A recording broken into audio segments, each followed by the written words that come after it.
Hello, ladies and gentlemen. Good to see you. Glad you're here.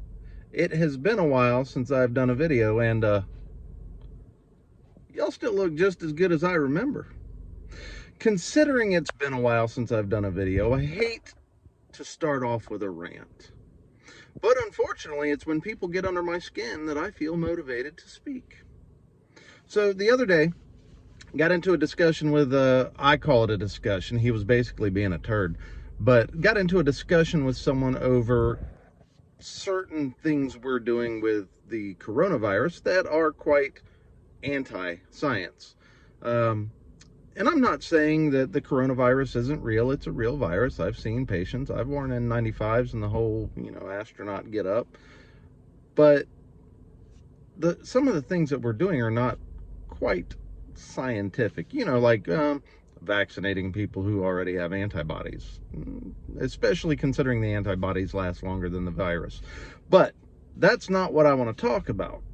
What I want to talk about is our perception in the public. Now, this particular dude decided he wanted to compare degrees with me, and he wanted to compare his education to mine and things of that nature.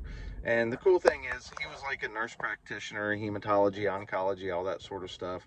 And he kind of thought it was funny that my degree is in healthcare administration.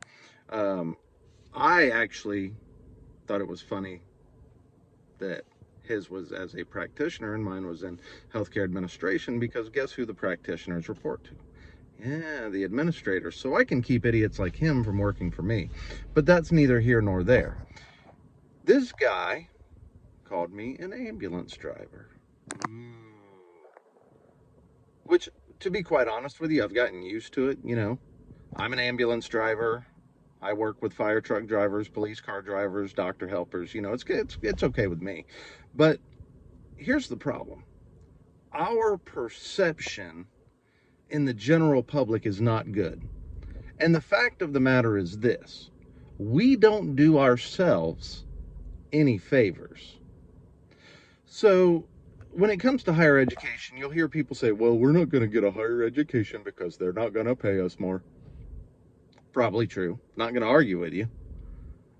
But saying pay us more, then I'll go to college, is like your kid saying give me candy and then I'll clean. They have no motivation to clean once they have the candy, just like we would have no motivation to go to college once we have the money, right? Right? You know what I'm kidding. You've worked here long enough. We're just money hungry. I mean, in fairness, because we're all poor, but still. The fact remains that we don't do ourselves any favors.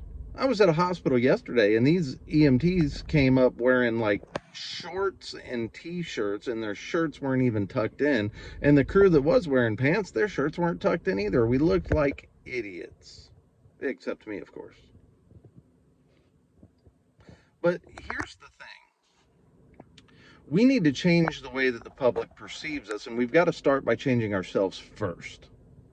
If we don't change the way we present ourselves to the public's not going to change the way that they see us. And here's what I mean.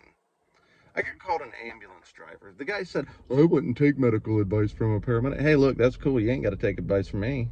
I don't care if you do or not. Just don't dial 911 when you need my help. But when we run a cardiac arrest, and let's face it, cardiac arrest is the most critical thing we're going to deal with, right? There's nothing that Mr. Nurse Practitioner, Hematology, Oncology, MSN, NBA, MLB, WAP, whatever his certifications were, there's nothing he can do that I can't. In fact, there's nothing the medical doctors can do that I can't. Trauma surgeon might be able to crack a chest and squeeze the heart a little bit, and that's always kind of cool when you see that happen. But if you follow the AHA guidelines, I can give every medication in the American Heart Association's cardiac arrest algorithm that a medical doctor can.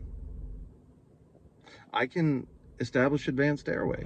I can defibrillate and epi and amiodarone and magnesium and calcium and bicarb and whatever.